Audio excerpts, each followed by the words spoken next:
حضرت علامہ ابن تیمیہ رحمۃ اللہ علیہ ان کے شاگرد ہیں علامہ ابن قیم رحمۃ اللہ علیہ. وہ فرماتے ہیں کہ میں اپنے استاد کے پاس گیا تو تہجد پڑھی انہوں نے، بیٹھ کے ذکر دعا تلاوت شروع کر دی.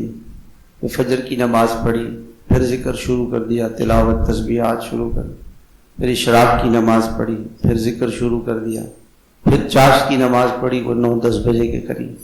پھر میری طرف متوجہ ہوئے اور کہنے لگے کہ ابن قیم یہی میرا ناشتہ ہے، یہی میرا ناشتہ ہے، یہی میرا کھانا ہے. اور فرمانے لگے کہ میری جنت جو ہے وہ میرے دل میں ہے، میری جنت میرے دل میں ہے. ان جنتی فی صدری، میں دنیا میں ہی اللہ نے مجھے جنت دے دی. تو اللہ کے ساتھ ہماری مشغولیت بڑھ جائے. لیکن یہاں آنے کا جانے کا فائدہ اس کو ہوگا کہ جو ہم سب محنت کریں. ایک محنت ہے، اللہ کی طرف متوجہ ہوں. سو پہلی چیز ہے گناہوں کو چھوڑنا، آنکھوں کی حفاظت کریں، زبان کی حفاظت کریں دن بھر.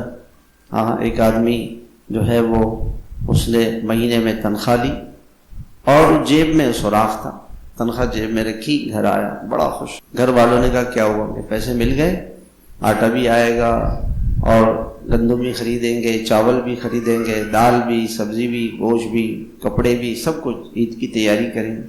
اور جیب میں ہاتھ ڈالا تو جیب خالی تھی. اوہو، میری جیب میں تو سوراخ تھا، سارے پیسے چلے گئے، کچھ بھی نہیں. گناہ ایسی چیز ہے کہ اس سے آدمی کے نیکیوں میں سوراخ ہو جاتا ہے اور نیکیاں ساری ضائع ہو جاتی ہیں. سارا دن نیکیاں کی اور شام کو موبائل کے گناہ نے سب لوٹا دی، ساری ختم کر دی.